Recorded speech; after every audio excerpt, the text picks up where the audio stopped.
Thank you everyone for joining. I can see a lot of attendees joining right now.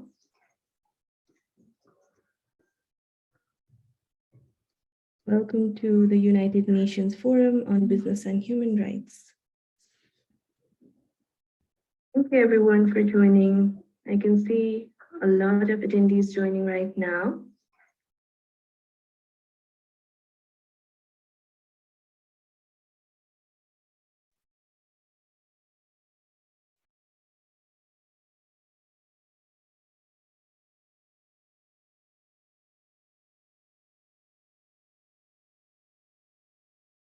Welcome everyone. Thank you for joining us for the session titled Business and Human Rights, Youth as Levers of Change in Asia Pacific.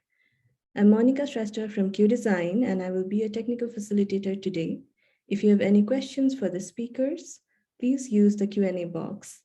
Please also use the chat function to share any introductions or interventions from your end. Please note that the session today is recorded and live streamed on YouTube. If you have any questions about Zoom or require technical assistance, please feel free to raise your hand or drop a message into the Q&A box. I will now hand over to the moderator of the session today and Business Human Rights Specialist at UNDP, Harpreet Kaur. Harpreet, the floor is yours. Thank you. Thanks, Monica, and greetings, everyone. Thank you for joining us today. I'm Harpreet Kaur, Business and Human Rights Specialist at UNDP Asia Pacific Regional Center. This session, Business and Human Rights, Youth as Levers of Change in Asia Pacific, is co-organized by the UN Working Group on Business and Human Rights and the UNDP's Business and Human Rights Asia program. The aim of the session today is to assess the progress made so far in implementing UNGPs in Asia, the challenges that remain, and the opportunities that we can seize to strengthen the discourse in Asia. Now, discourse on business and human rights in Asia has been rapidly emerging, particularly in the last couple of years. Many states are developing their national action plans on business and human rights, with Pakistan adopting one recently. India, Indonesia are towards the final stages of drafting their national action plan, while Vietnam, Malaysia, Mongolia have all made commitments and are in the process of NAP development.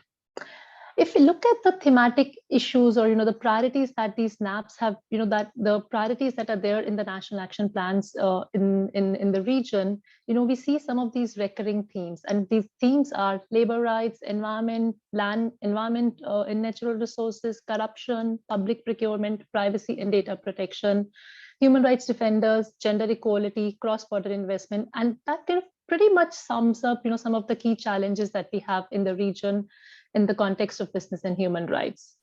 Last year, at the Asia session of the annual forum, we discussed the role of various actors under the UN Guiding Principles on Business and Human Rights in preventing business-related human rights abuses in the region.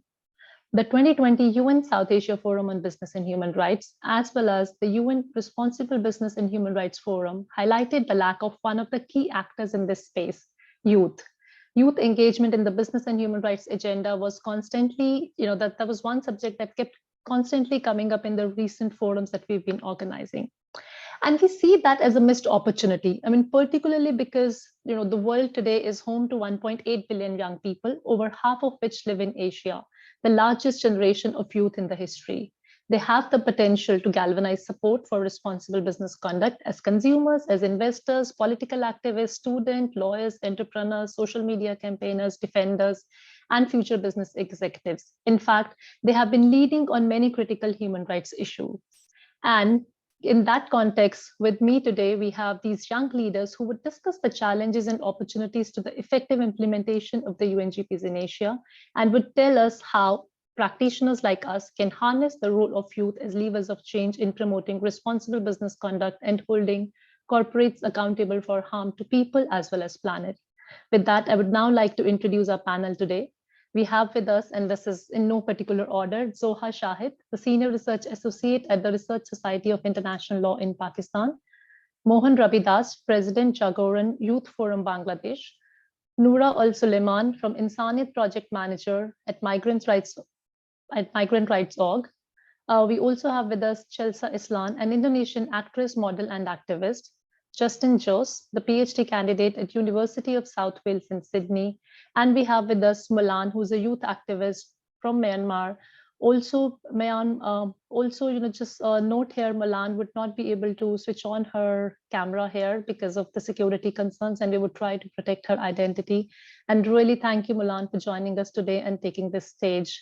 And in the end, we would have, last but not the least, we have Professor Surya Deva, who's the chair at the UN Working Group on Business and Human Rights, and would also be giving the closing remarks for the session. Thank you, everyone, again for joining us today. I'm going to start with Zoha. Zoha, we were discussing that Pakistan recently adopted the National Action Plan on Business and Human Rights, and you've been engaged in the process.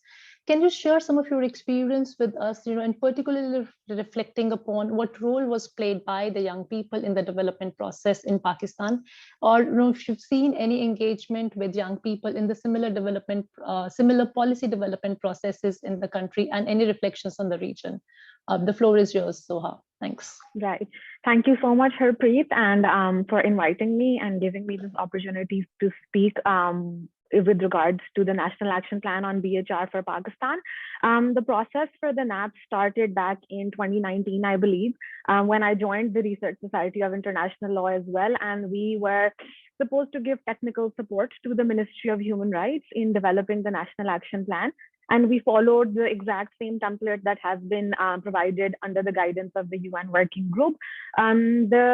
The idea behind the development of the NAP was that it needs to be a process that is transparent and that is inclusive. And that is something that we really emphasized on during the stage of developing the national baseline assessment, and then subsequently with the consultations that were carried out to identify what priority areas needed to be part of the National Action Plan as well. So of course, the process was a very long one. The journey has not ended yet, even though Pakistan has published a National Action Plan. We do hope that we're going to continue to see how it's going to evolve and update with changing social attitudes and changing social problems. But with regards to the youth and how the youth can be used as a driving force, the idea is that at the end of the day, even the BHR campaign started with the youth being levers for change in Pakistan as well. We need to see how the youth collectively in Pakistan at least is our conscience for our society. Things that have been the norm for past years and past generally for decades are now being questioned by young people. And we can see prior to the development of the National Action Plan as well, that there have been countless movements with regards to women's rights, with regards to child rights that have been championed by young people in Pakistan. And they have used the power of social media and they've used the power of protesting to ensure that policy change occurs, and our ministry and at least our government entities do take that into account as well. And we've seen during the NAP development process as well that young people were a very important part of the consultation process. They were there during our consultations, which we conducted in the majority of the cities of Pakistan, to be able to identify which priority areas should be mentioned within the National Action Plan, at least for the first 5 years.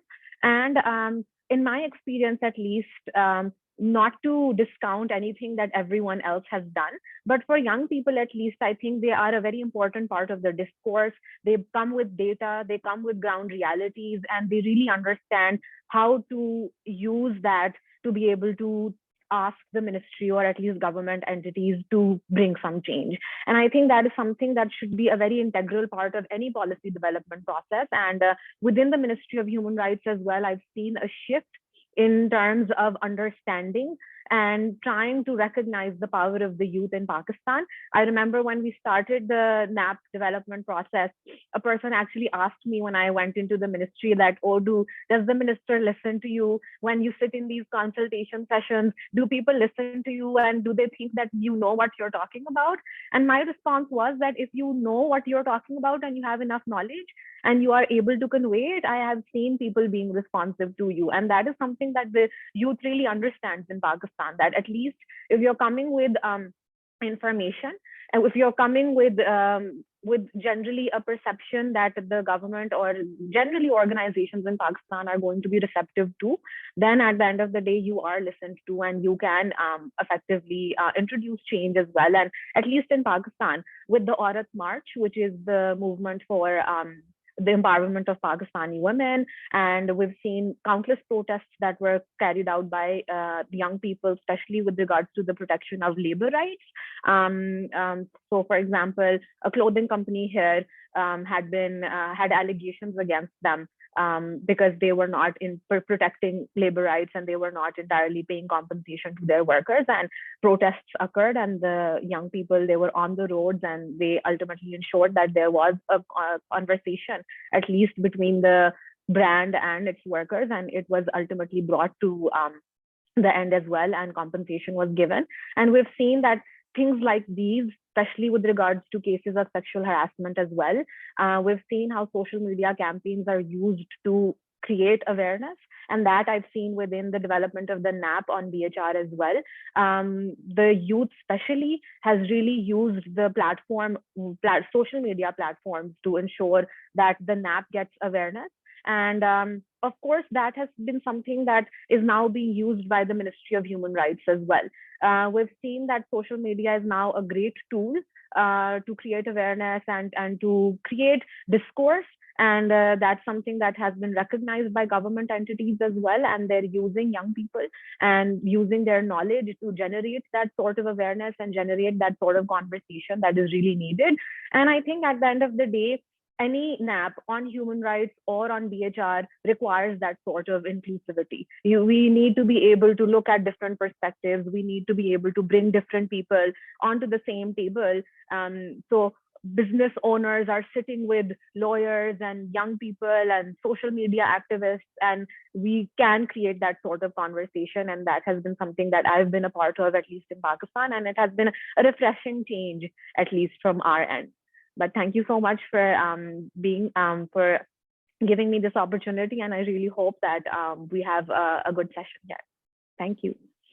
Thanks, Soha. You highlighted, and I think it's really encouraging to see how Pakistan has taken this process of engaging youth in the NAP development process, but also, as you said, in other policy documents as well. And I think what you said is really important, that, we have to see youth and engage with youth, not just as representatives, but also as partners in the process, and really respect and value the perspectives that they bring in, and make sure, because all of you are how you're using these different, different strategies and creative ways. I think it's really changing the way that we can hold corporates accountable. Thanks, Soha. Come back to you with further questions in the second round. Milan, I'm going to move on to you. We're talking about Soha, who's engaged and worked very closely in the NAP development process and been a part of the process. Well, you have had a very different experience in holding corporates accountable on human rights. And I think in your case, you've also been posed by some of these additional challenges because of the political unrest in the country. Milan, would you tell us a little bit more about the campaign that you're running, but then also how you have mobilized youth to support the campaign, and where do you see this going? The floor is yours, Milan. Thanks. Yes, I want to share about my experience. Yes, after 10 months of illegal coup attempt in Myanmar, multinational corporations and international business operating in Myanmar are still financing the military junta, even they know Myanmar people are striking, retarding, and condemn the junta with many forms of peaceful protest. The civilian disobedience movement, genocide committee, the widespread revolution of our people fully reject the illegal military junta, and we will continue fight to restore democracy. And also the military junta has killed over 1,200 civilians, including at least 75 children, the youngest being 1 year old. The junta is not our government and do not represent the people, and their coup is failing, and they are desperately trying to control the country, instilling fear and terror by any means. In September and November, the junta troops set fire to over 300 homes and 4 churches in Chin State. They are torching towns, burning down homes, and committing atrocity crimes across the country. And also they have banned almost 40 villages and towns, causing over 250,000 people to flee their home. And now over 2 million people have been forced to flee their home and are displaced and need humanitarian and COVID-19 assistance. I'm just one of the many million from my country who reject the military coup. These are some what is happening in Myanmar. So other campaign, other evidence of our resilience and our belief in equality, business, human right, democracy, and freedom. So our Blood Money campaign goal is to abolish the hunter business pillar because business is essential pillar to run a dictatorship and military regime. Our campaign aims to freeze all payments from international corporations and companies to the illegitimate and illegal hunter and to stop financing the human rights violation in Myanmar. We advocate to businesses which keep doing business with the criminal hunter, be it rightly or indirectly.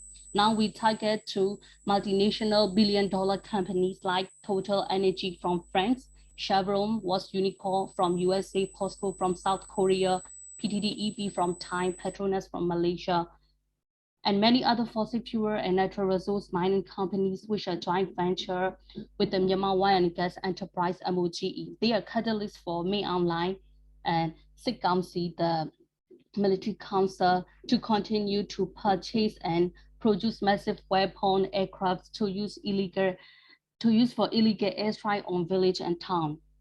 Military use material like steel, radio equipment, technology that require to continue with the atrocity crime. So from 1988 onwards, the previous military regime built up a vastly profitable wine and gas industry. As a lesson learned, now we are advocating to the international companies to cut off the flow of blood money in Myanmar. Our campaign demands to Total Energies, Chevron, POSCO to freeze all payments to the criminal junta and keep gas revenue in escrow account immediately. And we call international governments to implement sanction MOGE right now. And our Blood Money campaign team is comprised of youth activists with different backgrounds, include labor and student union, civic engagement, peace, education, research, IT, and design.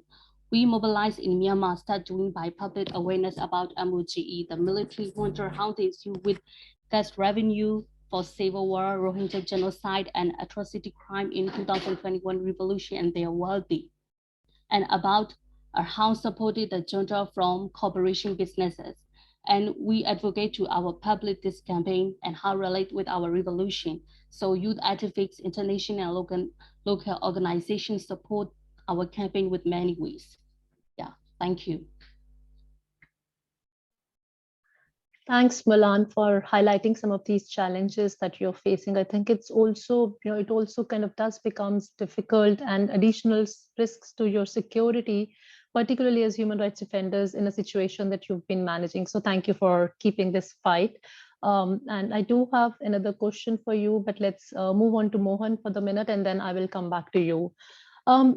Mohan, you have been a role model, for children of tea workers in your community. You're perhaps, as I, remember our conversation where you said you were the first one in your community who completed a graduation despite poor resources, infrastructure, and the kind of situations that you were in. Now, you've been a tea plucker yourself as a child, and now you're fighting for rights of your own people, engaging, bringing in young people to this, creating awareness, building their capacity, and really getting these young people together to advocate for better rights of the tea workers. I mean, of course, this is the situation of tea workers or the human rights issues in the tea estates is not just it's not just restricted to Bangladesh. This is something that we've seen in many other countries in the region as well. So Mohan, tell us something kind of more about your work, your journey as a child laborer in a tea estate to rights advocate, and some of the challenges that you continue to face while upholding human rights in your region. Thanks, Mohan. The floor is yours now. Thank you. Especially thanks for giving me opportunity to speak in such important forum. And it's also a history that for the first time, we the tea worker people of Bangladesh, 1.5 million people, tea people, speaking in international forum. It is first in our history, and because of that, I like to really thank you. And yes, you mentioned that I was a child labor, and I also work in tea estates of Bangladesh.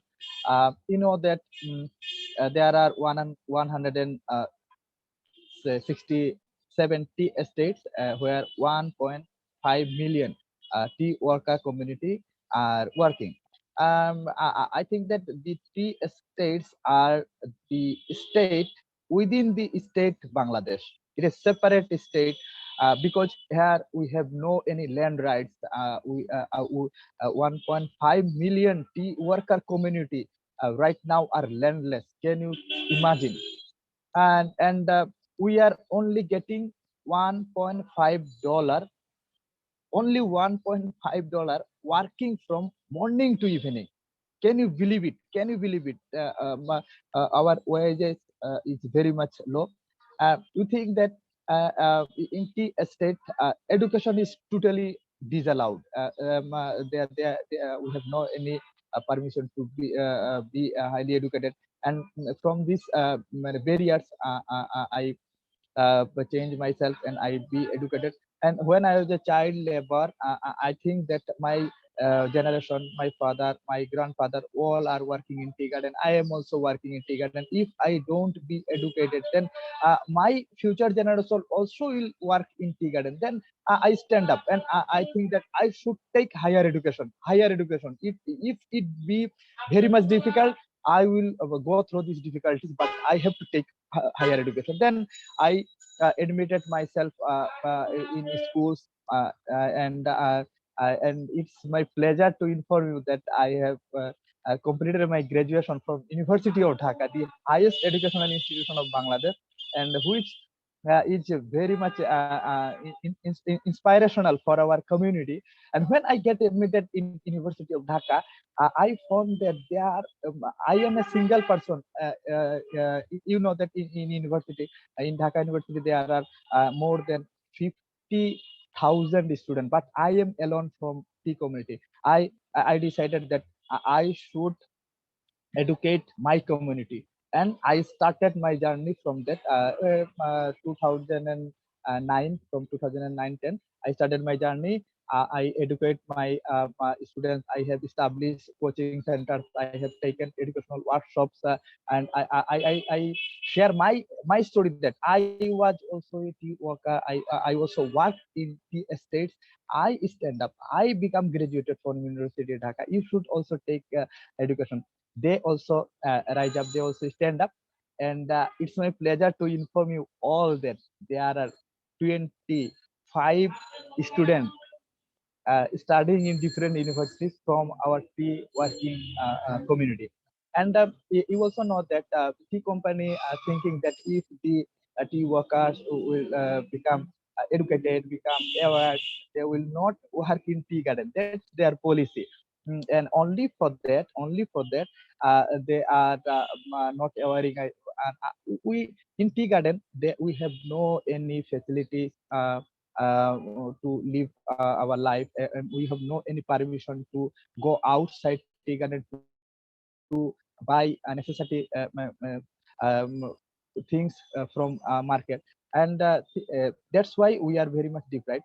And I like to thank United Nations that you people already have introduced lots of policies, program, declaration like that. United Nations guiding principles here. You especially mentioned that this corporate society, this corporate company have social responsibility. But in tea garden areas, tea companies are not complying the national, even international laws, policies, mechanism. Tea garden is completely different in the world. They have no any fear. They are not allowing anything. Human rights violation occurring here, but there is no any action.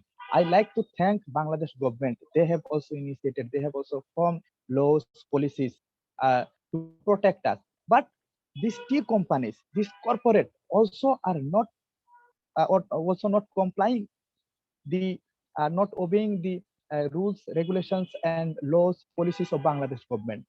They become like that giant. And Sure. thank you for giving me floor. And within short time, it's quite difficult to describe all our deprivations and all our sort of problems. Thank you. Thank you. Sure. Thanks, Mohan. Congratulations again for all your achievements and for keeping your decision to train and build capacity of more students in your community, and it's a commendable how this number of young people have been growing in the universities where they're more educated and have the awareness, but also the capacity to be able to uphold rights of their fellow tea workers and people in the communities as well. So thank you very much. Noora, while Mohan is still using these traditional advocacy tools, you've employed a range of creative advocacy tools and strategies to highlight the plight of migrant workers and domestic workers in the GCC. And I think a lot of your work, as you mentioned, has been with the young people, where you're working very closely with these young people to raise awareness about these issues. Noora, why do you think it's important to talk about migrant workers in the region? And if you could tell us a little bit more about your work as well. The floor is yours, Noora. Thank you, Harpreet. I'd like to thank you all once again for having me today. For starters, I think it's very important to talk about migrant workers, especially when it comes to the Gulf region, because they are present in large numbers. So, and opposite to what a lot of people think, migrant workers are not only seen in construction agencies or in F&B industries. However, they are present in our day-to-day lives. They are present in a lot of these different government agencies and private agencies as well. When it comes to how present migrant workers are in the talks that we have, and as you may know, for the past couple of years right now, the Gulf has really been working on bettering migrant workers' conditions and improving the labor laws that exist and adding on to domestic and migrant workers' laws. However, what's very important and what's missing is the migrant workers' voice.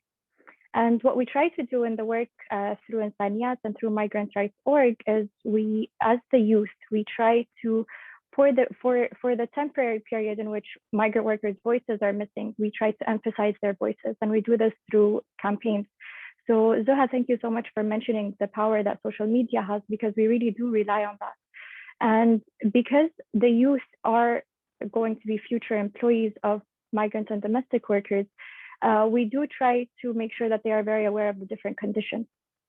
The way that the societies and the cultures here in the Gulf work is that a lot of these attitudes and behaviors are passed on through family. They are adopted by seeing and by social gatherings and by talks that these youth are present in.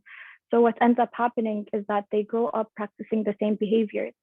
And a lot of the times these behaviors are not questioned, and they are not thought of as maybe being abusive, but instead justified as being the necessary thing to do or the right thing to do or what's important right now. So what we try to do through Insaniyat and through Migrant Rights Org is throughout our cycles, we learn and we break down the labor laws that exist and the domestic worker laws that exist. Kuwait being one of the first country in the Gulf to pass a domestic workers law in 2015, 6 years later, today, we still see that these problems exist. And so what we try to do is we try to introduce these problems through our social settings and through our social gatherings and get people to talk about them. We've realized that there is so much power in people seeing pictures and hearing about stories. And I'd like to tell you about one of the campaigns that we had that did have an impact, and it was an art gallery that we did in which we had shared migrant workers' stories and instances that they faced. And a lot of people that attended this campaign attended this gallery, left saying that they had no idea that this existed. They had no idea that this existed because it's very rare that we spark up these conversations. There has been this invisible social wall that was built between the us and the them, in which these conversations do not happen. And this is also important to mention, because migrant workers not being present in the tables on the discussion tables means that we do not hear from firsthand experience what is missing in the law, what is missing in these policies. One of the things that was very interesting is that during COVID, a lot of these problems were discussed online, they were discussed on social media. One of the main things that was discussed is accommodation, which us as activists, we already knew that there were issues with accommodation and the non-payment of wages and long working hours without getting overtime. However, because with the social distancing and these policies, it was made clear that migrants were not able to socially distance because of the poor accommodation that they were given. That being said, then means that the companies or the agencies in which they were employed through would need to be questioned as to why they are not abiding by the labor laws that exist. Thank you. Great. Thanks, Noura. I know we were just getting a little bit over time, but thank you. I think you raised really one of the key issues is about, where are we going to bring the voices of the people? And, when we're doing these consultations, when we're making decisions, are we really bringing a diverse set of people? Are we really bringing in right holders to this conversation? Do they have opportunities to also raise the voice and make their voice count? And I think that's a really important point. So thank you for that. Noura, from you, I'm going to move to Chelsea. Thank you for joining us today. You're yourself an influencer in your country and beyond. You engage with young people. You have many followers, and in some ways, you've been also really pushing the, sort of promoting the Sustainable Development Goals in your work as well. So Chelsea, tell us how do you think the youth can become levers of change in promoting business respect for human rights and corporate accountability? Thank you. The floor is yours. Thank you so much, Ms. Harpreet. Allow me to briefly introduce myself. My name is Chelsea Islan, and I am an Indonesian actress and an active UNDP Indonesia SDG mover. I am very excited to be a part of this discussion on the Asia session of the 10th Annual United Nations Forum on Business and Human Rights. First of all, thank you so much for this opportunity to hear our voices and also for allowing me to represent the Indonesian youth on this critical issue. I understand that human rights agenda in businesses is not a popular subject among youths in Indonesia. Nonetheless, we, the next generation, could play a role in this particular aspect of the SDG agenda if we were given the tools to learn and discuss the issues. Like our counterparts around the world, Indonesian youths are adaptable in using technology and social media. This is a chance to discuss business and human rights in a way that is understandable to a younger audience. Our youths could become business and human rights advocates or BHR movers if we provide them with the easy to digest information with no technical jargons, such as through interaction, infographics, and other forms of communications. In essence, you need to speak in our language, swift, short, and succinct. Most of us will go blank if you start lecturing us on a capacity development and leveraging why can't you say it as it is in the real world, training and maximizing opportunities. As a UNDP Indonesia's SDGs mover, I've been in this awareness raising role since 2017, and I've been involved in a number of SDG campaigns, including one with UNDP Indonesia on the 16 days of activism on stop violations against women, which was launched yesterday. As far as I can tell, we could do the same for youths who want to learn more about businesses and human rights. Let's walk the talk together, and let's be the change that we wish to see in this world together. It is truly an honor for me to be here amongst the youth leaders and the agents of change. Have a blessed day, and thank you very much. Thanks very much. And and I think before you, Noura also sort of raised the issues about, we really have to break down the language that we're speaking in and also simplifying these language. So thank you for that important message. And I think particularly for us as practitioners, because we do tend to sort of, fall into these technical jargons and the terms that we use. And if we really do want to reach out to the youth and engage with them, I think it's really important, as you said, as Noura said, and I think Soha said in the beginning as well, is to really break these jargons and then try and simplify the messages that we are conveying. So thank you very much for that. Justin, I'm going to move on to you from here. Professor John Ruggie, the architect and the builder of the UN Guiding Principle on Business and Human Rights, drew on his decades of research, scholarship, and practice in international relationships. The legacy that he has left with us. It kind of also sort of talks about the role of academics in the space, the role of scholars in the space. While we've seen the discourse has progressed relatively faster in Asia in the recent years, we don't see a lot of engagement from the scholars in the region. So I think my question to you is where do you think is this next crop of business and human rights leaders, how engaged the academia and how engaged the scholars are in this space? And what can we as practitioners do to engage with them more effectively? Thanks, Justin. The floor is yours. Thank you, Harpreet, Surya, and everyone on this panel for including me in this session. I perhaps have lived up to the spirit of this panel and invited my friends and everyone around me to this panel. So a huge thank you to everyone, all the young people who have turned up as well. I think the baton of business and human rights is often carried by people who are well established and might not really be aware of the intersectional challenges which young people face in today's world. For example, in a country like India, where I'm from, there are a huge number of young people. It's widely known as the demographic dividend.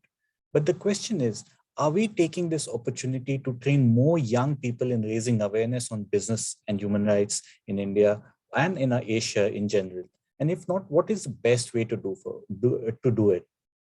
So there have been few suggestions around it, like how to raise awareness, where to get these new leaders from. Some suggestions include teaching courses on business and human rights in universities and educational institutions so that we are able to train more and more young people. And of course, use language which is jargonless. Some other suggestions also include academic and public policy work, which changes the perception of how human rights are envisaged and imagined, and reclaim the lost human rights space from public sphere. When we speak of business and human rights, I think we need to envisage the role of young people not only as passive spectators, but as active collaborators. Corporations, I feel, tend to see young people as mere consumers. But as consumers, it is incumbent on us to realize that we hold the power to change our own behavior and our own attitudes towards corporations.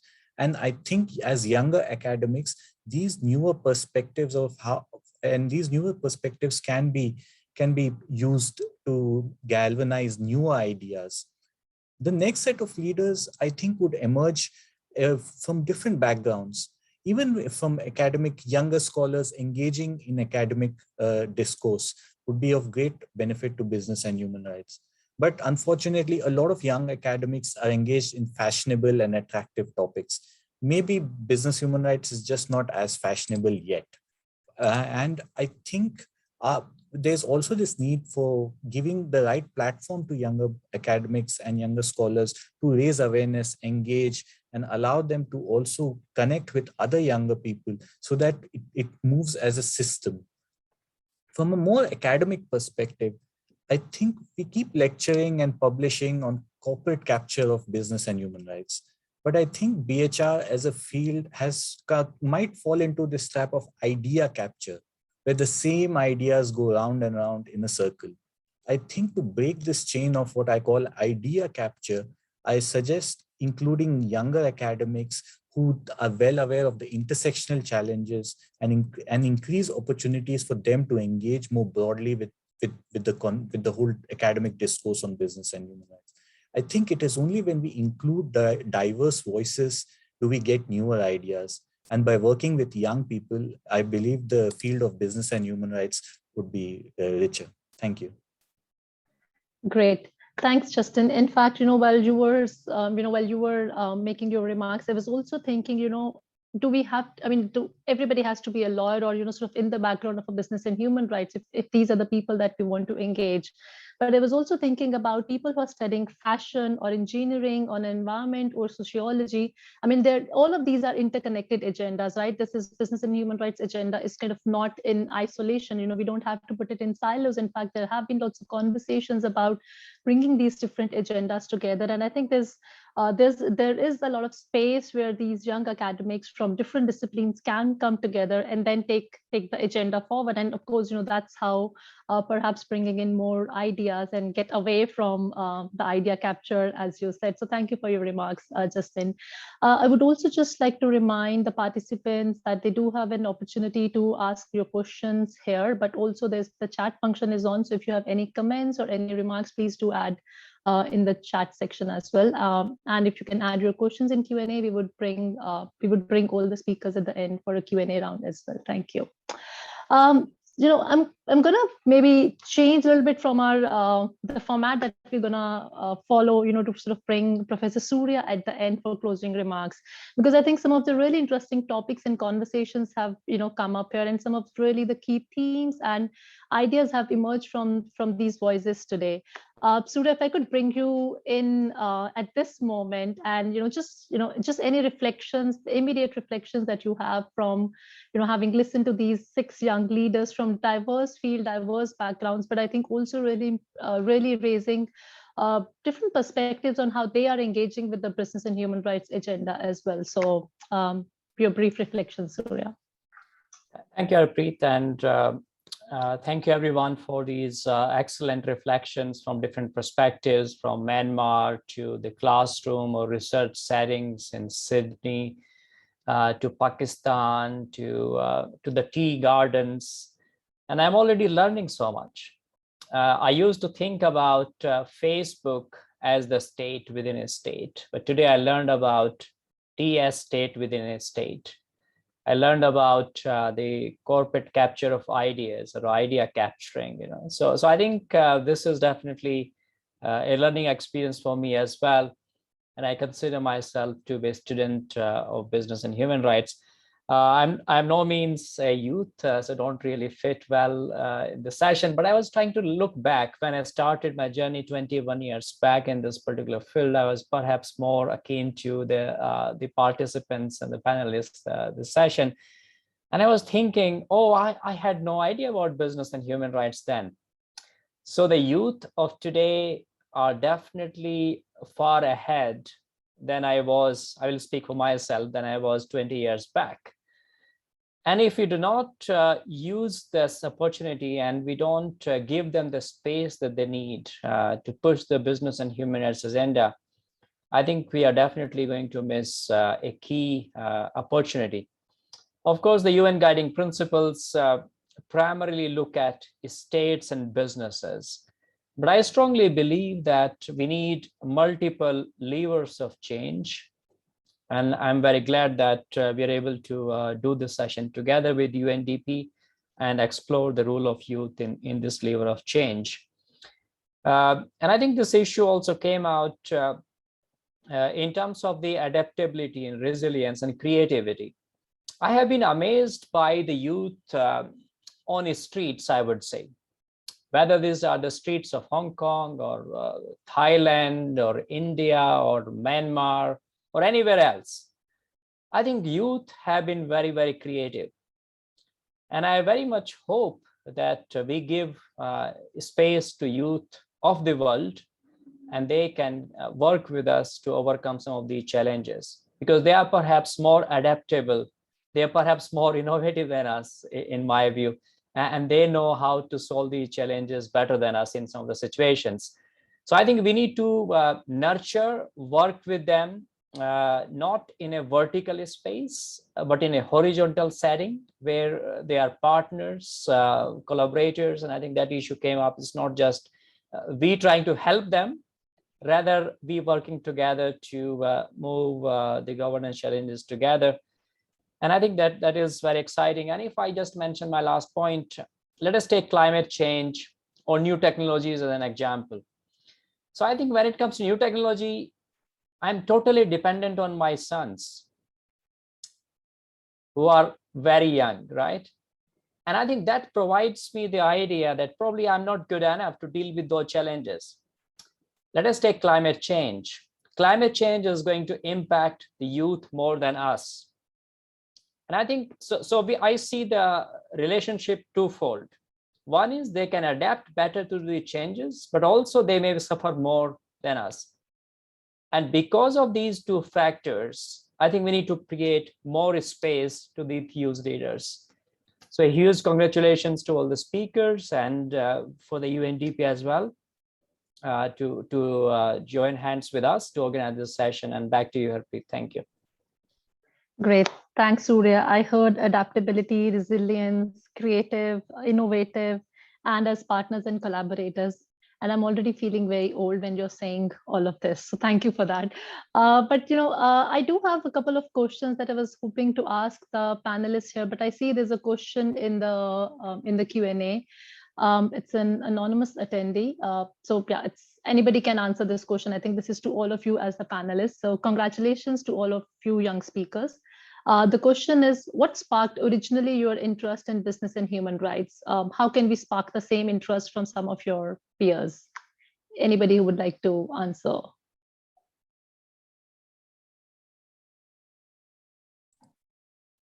Noura, I see your hand raised. You wanna go first? Yes, sure. For me personally, it's being very curious. And I always wondered, especially when it came like the past few years, I always wondered what happens behind closed doors and whether or not everyone's getting the same treatment as I am getting as an employee myself.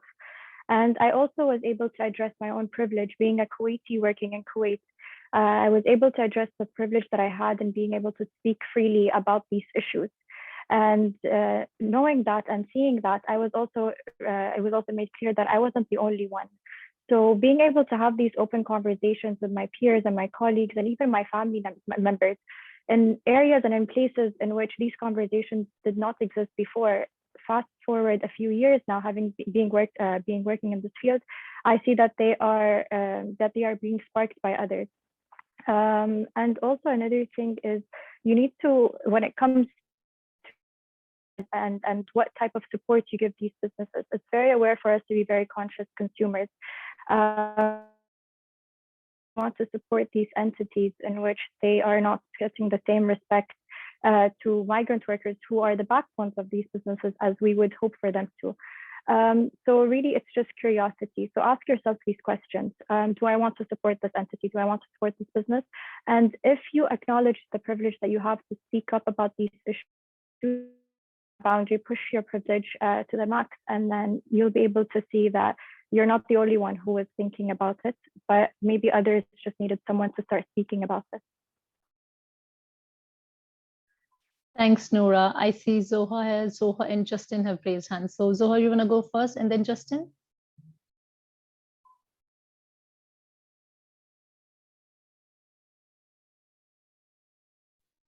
Zoha, the floor is yours.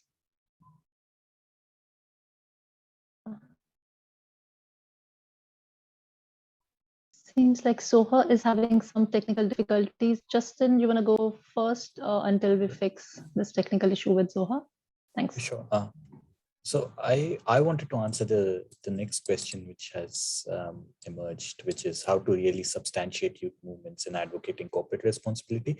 I think there's often this perception that young people, when they are out on the streets, that it is not of great value or it is not adding any value to any systems, or young people have a lot of time, so they do these things. Whereas I don't think that's actually true. If you look at the trajectory of a lot of youth movements where they have led to significant political reforms, be it women's rights, be it minimum wage laws, and so on and so forth. I think one of the ways in which to substantiate youth movement or to kind of increase engagement is also to raise awareness about it, like that. And this raising awareness can be through many means. For example, as a younger scholar, I try to write about it. So if you are someone who's an activist or an environmentalist, you can participate in campaigns. And I think it's where also I feel like the power of collective is much stronger when you are you have to surround yourself with people who are also interested in your ideas and engage with them. Of course, you cannot convert an atheist in overnight, but it is good to always have a conversation around it with friends, families. I often use movies as a way to introduce people so I would suggest a nice movie which kind of is tangentially related to my research, and then I explain them what I'm doing. So I think we have to find newer ways, like use a Netflix show or some other newer, or a tweet to say, to kind of, and then start the conversation with people who are interested. So I think it is a more rounded strategy when you have to talk with young people. Thanks. Thanks, Justin. Some really cool ideas. And if you can share your Netflix list, we can perhaps circulate it around among the participants as well. I see Zoha is back. Yes. Sorry, I had a hiccup there. Sure. Right. So I think at least for both of the questions, initially when we talk about the using the ideas of business and human rights and how I was influenced by it, I think I can go back to the origin of my research career and how when I started out, I was always inclined towards human rights, but just the idea of business and human rights was extremely interesting, because business and human rights does not only look at one thing, and you do see a variety of ideas within the concept of business and human rights. And for me, the intersection between human rights and business activity itself was very interesting. And as Noura mentioned as well, it was curiosity that brought me towards business and human rights. That would be very true, because at the end of the day, I think it is these mixture of ideas within this subject that allow you to not only bring in varying perspectives, but also see how you can bring innovative solutions. This particular subject, business and human rights itself, is one of those areas where you can bring innovative solutions and where you can really garner the invaluable source that the young people actually are. And for me, that was definitely something that was very interesting and that attracted me towards this. As for the second question, how to substantiate youth movements, I think at the end of the day, it's about giving value to youth movements themselves. We do sometimes perceive youth movements as lacking the sort of integrity as such, because we're not really looking at the profit-oriented views and interests, etc. But at the end of the day, I think it's the conversation that people have that really brings everyone together. So at the end of the day, if corporate entities do sit with young people and really understand what kind of ideas they have, they will realize that not all ideas are just wrong just because we're young people. At the end of the day, there are a lot of innovative solutions that we have. And as Professor Surya mentioned, climate change and new technologies have really shown us how the youth itself can be an invaluable source, and that should be the focus. Thank you so much. Thanks, Soha. Mohan, I see your hand raised. You want to go next? And then I see there's a question in the chat and there are 2 questions in the Q&A. So I'm going to come back to that in a bit. Mohan, the floor is yours. Very much. Thank you very much for giving me floor again. I like to answer the question of Mr. Johnson, who questioned that the youth are not included in the policy making process or to influence the policy, especially in Asia, in most of country where democracy is not in practice. I think that nowadays this process is very much easier, and if you have a special policy recommendation, if you have a special like that sort of plan to especially a business or human rights or for your development or for empowerment of your community, then you can advocate with government. Especially you can take use of Facebook or social media. And I think that if you're thinking, you're planning, your strategy will right, then it will must be succeed to implement your policy. From my experience, I in tea garden, we become able to make our government understand that you should take some necessary steps to develop our tea community. As in tea garden, there were no primary school. no primary school some years ago. But when we make government able that, in your constitution you mention that you are uh, you have to ensure compulsory primary education, and you mentioned in your constitution that you will provide our primary at least primary education. Then why you are not establishing primary schools in tea garden? And they become able to understand that yes, we also already mentioned it in our constitution that we must have to establish a primary school. Then nowadays we have few primary schools, though few, but little bit we become able to make government influence that to take this step. Thank you, Johnson, for your question, and thank you, Harpreet, for giving me chance again. Thanks, Mohan. Anybody else from the panelists would like to add? I see Chelsea, your hand raised. You want to go next? Thank you, Ms. Harpreet. Thanks. Thank you so much for giving me the floor again. I really appreciate it. I believe with the knowledge, expertise, network, and resources the UN agencies have, the UN agencies could foster partnerships with schools, universities, and think tanks to educate youth on BHR, including through podcasts or talk shows, and also Netflix programs. I totally agree with Justin. And to look for opportunities to integrate BHR discourses into the curriculum. We should raise awareness and collaborate with more youths around the world. And we are in this together. I believe that we should maximize the power of social media in championing upon these critical issues we are currently facing together. And we need more voices from the younger generations. If not now, when? And if not us, who? Thank you. Great, thanks. Anybody else would like to add to this? Okay, I'm going to move on to the next question, and which is again an anonymous attendee. While giving space to the youth in the business and human rights discourse is crucial, we must acknowledge that policymakers and the CEOs are mostly from the older generation. So change will require intergenerational cooperation. How do we ensure constructive dialogue between generations? Who can be the connector? The UN, the academia, national human rights institutions. I think Chelsea kind of did respond, in some ways a little bit to this question. But if we have any other reflections from the panelists here in terms of what you think is really important to have these successful youth adult partnerships, because while of course there's a lot more space that we think it's important for youth to come in, but there's also the knowledge and experience and the expertise that comes in with the experience that the elder people have within the communities as well. So how do you think we can this could be an intergenerational approach or cooperation that could help take the agenda forward? You especially for me this question.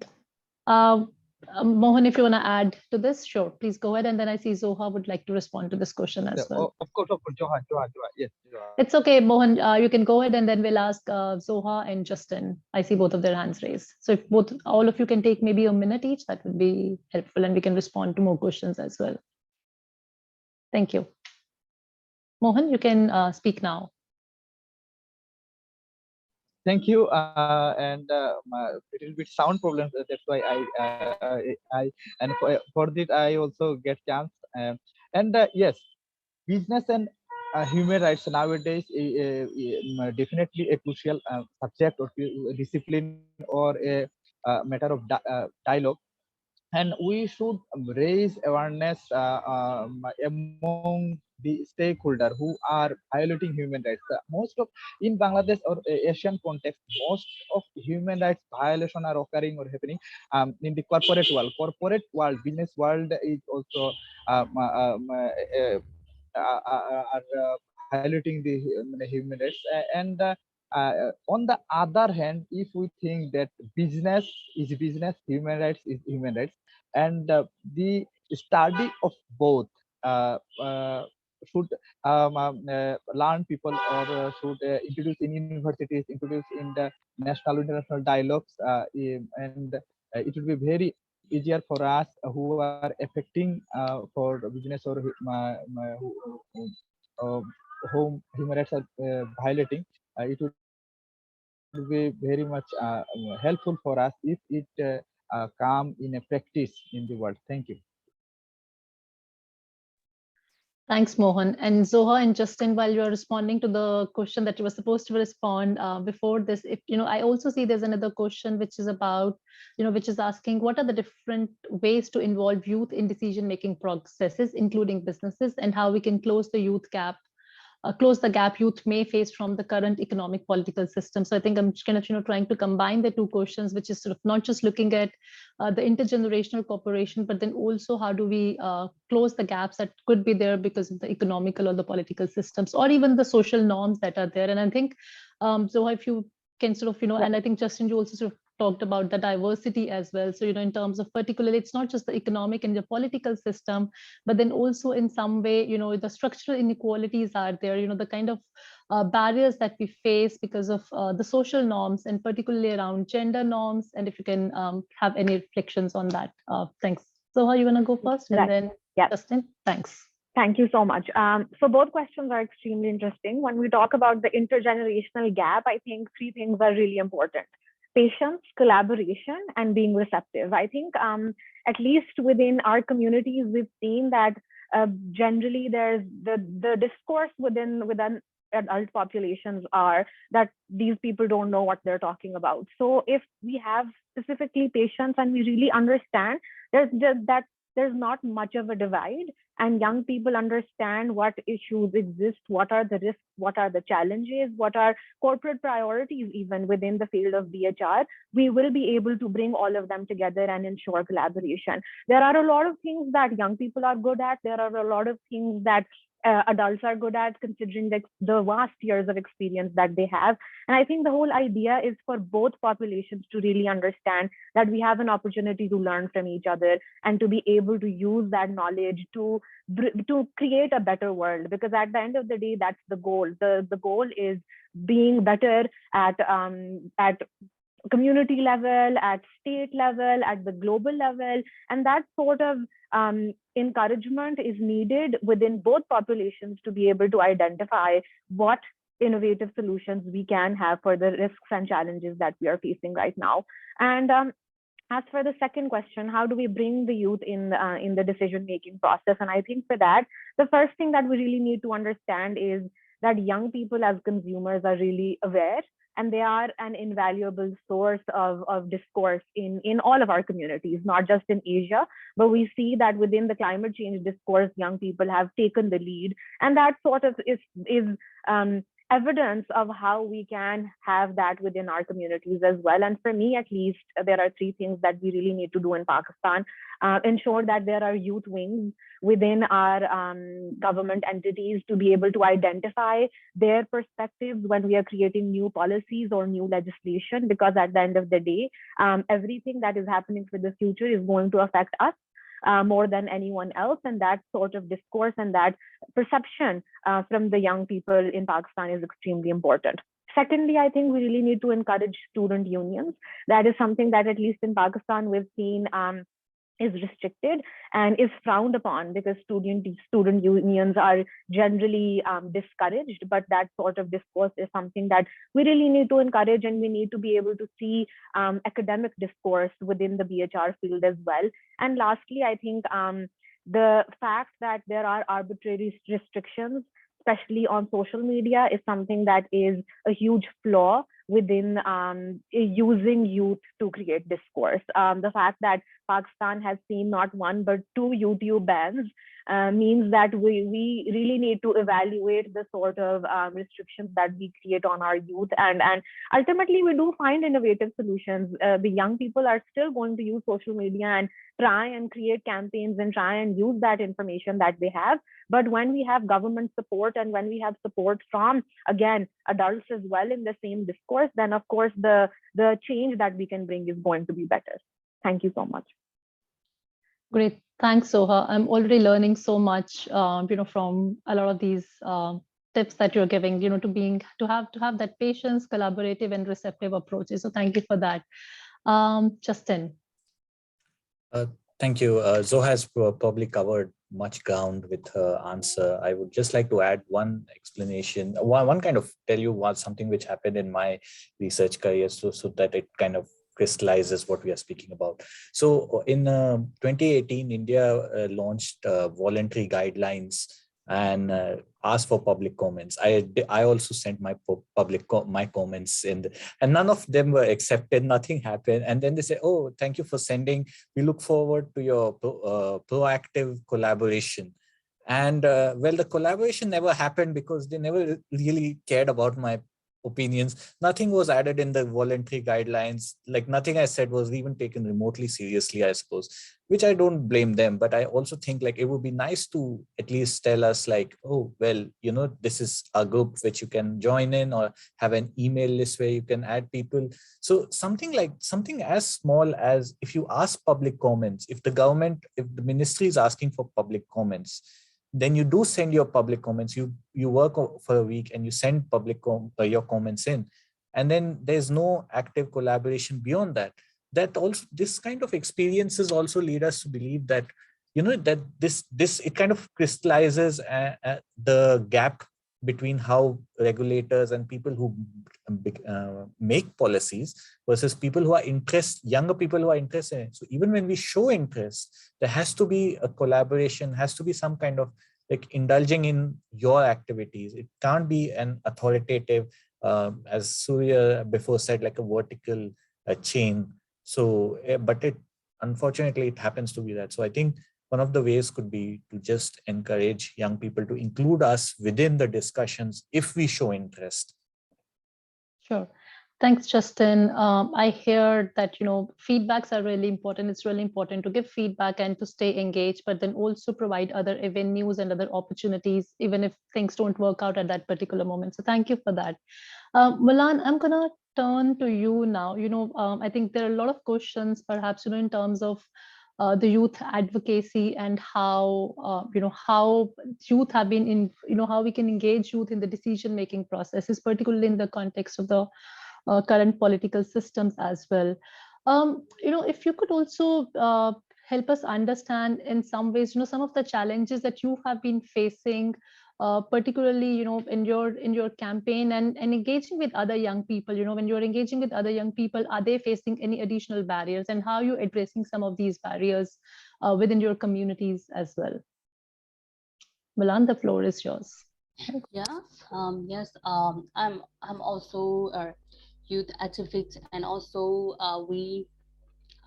I have done youth empowerment in my community last 5 years ago. So in our country, youth promote youth participation in politics and economic. We advocate each other, and also because in our country has experience, we live military rule, so we want to get democracy, we want to get freedom. So our youth want freedom. So we have tried to, and also we have trying to participate in politics, and also youth and also youth participation is very important to youth participation is very, very important also. And also youth are a key uh, uh, youth a key person for in politica to build to build in decision making. So yeah.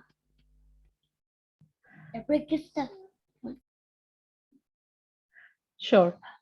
Thanks, Milan. And I see I'm just going to be able to take only one last question. We just have about 8 minutes left. And Noora, I'm going to turn to you for this one. And I think in some ways, Justin and Zoha both responded to the intra-generational discussion, and how it's not just about sort of one versus the other, but kind of bringing everybody together as well. So would you like to respond to this last question, which is, we've been talking about youth as one group as opposed to the older generation, but the reality is that often even within youth, there may be very different views, and not every young person would naturally be a human rights champion. You have been engaging a lot with these young students and young people from your region, particularly in the way that you are you're running your social media campaigns or other campaigns, but then also the scholarships that you work with, right?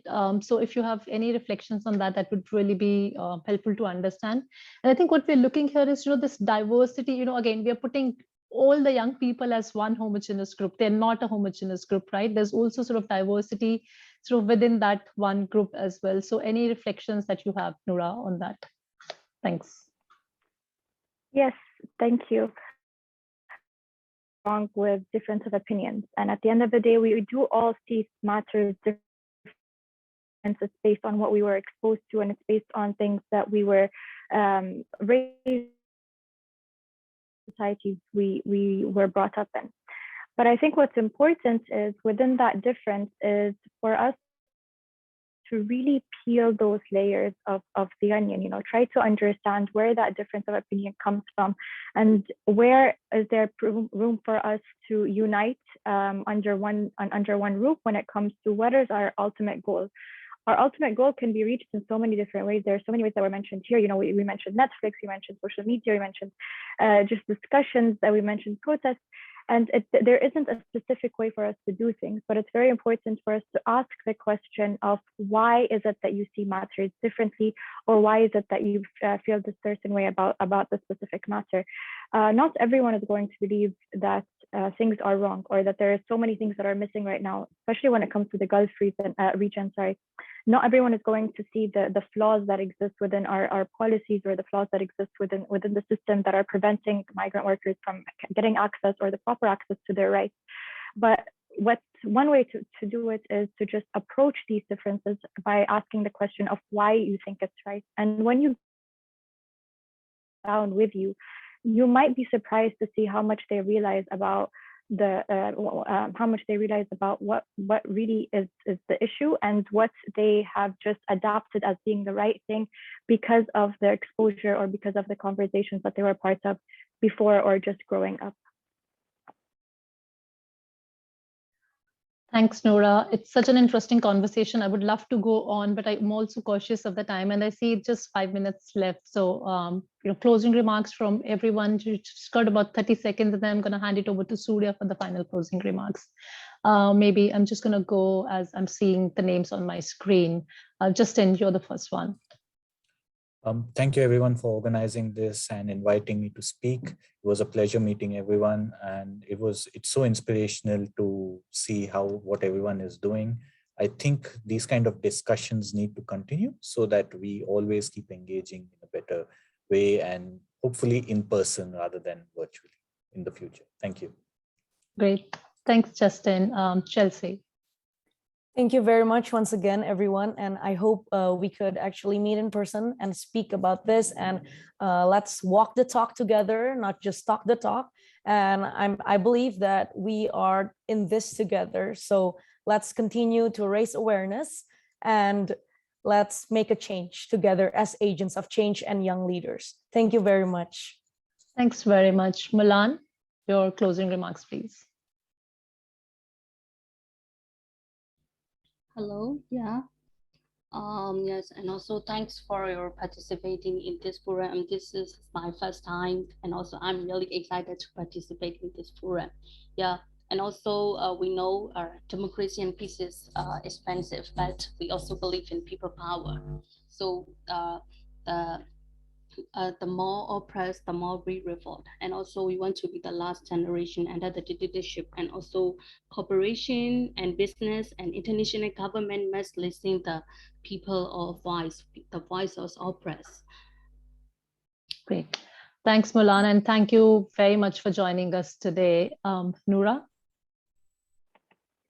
Yes, thank you for having me, and thank you to all my peers and my colleagues for everything that you've shared. I think if I'm going to simply put it, our power and our influence is undermined today, it will not change the fact that eventually in the future to be those employers. So just keep working on what you are working on today, if you have acknowledged the privilege that you have, and ask the right questions. Thank you very much. Great. Thanks, Noura. Mohan, and then Zoha, please. And if you can please do 30 seconds each of you. like Mulan, it's also first time for me to speak in international forum like that. And thank you, organizer. Thank you, dear panelists, and also thanks who are watching this and who are working regarding BHR. And thank you very much. Thank you everyone for giving me this opportunity, and thank you for all the panelists. Thank you to all the panelists. I've learned a lot from you, and I hope that young people continue to create discourse not only in Pakistan but beyond as well. And I really hope that we can garner the value, and young people themselves can understand the value that they have within our communities, and continue to work within the BHR field as well. Thank you so much. Great. Thanks, Soha. And I also see there's a comment from somebody actually in the Q&A, but this is from Marina, who's saying we're looking for horizontal representatives and global ambassadors as well as the board for their sustainable expatriation startup. And they're grateful for the connection with all those who have moved by the mission, but also I think it's an opportunity for all of you to stay engaged here. So thank you everyone for your closing remarks. And I'm now going to hand over to Surya for the final closing remarks for the session. Surya, the floor is yours. Thank you, Harpreet, and thank you all the panelists. What a wonderful treat it was. A very refreshing session at the UN Forum, because otherwise we talk about the same thing every year. So I think this experiment that we did, in my view, was very good. And I will very much hope and encourage that in our regional forums in South Asia and the Pacific, Asia Pacific Forum, we continue to provide space to youth in these major public events as well. I have a couple of other concrete suggestions. One is that paid internship is a crucial thing we can do more, I think. Not just internship, paid ones. And by companies, by national human rights institutions, by UN agencies, by universities, by all institutions, because that would definitely provide a mutual learning space. We can learn from youth and we can nurture the capabilities of youth, in my view. The second suggestion I have, Harpreet, is I think it may be a good idea to organize youth cafes at universities around business and human rights, because where do you find these youth? Of course, they're on social media. That is one way to capture them. But I think if you want to do face-to-face, I think universities could still be a good space. So if we can do BHR youth cafes, that could be interesting. And my last point is about accountability. How do we leverage the power of youth to hold businesses accountable, right? So working in collaboration with trade unions, working social media platforms, as consumers. So how can we mobilize them as levers of change? I think we should look at all these possibilities. Thank you very much once again for excellent moderation, and all of you for your participation. Back to you, Harpreet. Thank you, Surya. I'm going to take your advice of the youth cafes, and we would make sure we do something around it, definitely at the South Asia Forum on Business and Human Rights, which I know we've been having conversations about organizing somewhere around March, but I think that would be a good starting point for us to start implementing some of these recommendations. But again, thank you, everyone. I think such an inspiring panel. I think we are taking away a lot of takeaways from, in terms of how we start changing the approaches that we have been looking at programming at, and and I think we're going to reach out to all of you, and I would also encourage all the participants here at the forum today to also reach out to some of these young people and start engaging with them. And I think that's only going to sort of bring new ideas and maybe when we're looking at sort of the next decade of the UNGPs, I think the youth has a really, really important role to play in. And I think this is a really good starting point. So thank you, everyone. Thank you to, for all the speakers here for inspiring us today. And with that, would close the session. And if speakers can stay back, we need to take a group picture as well. So thank you, everyone.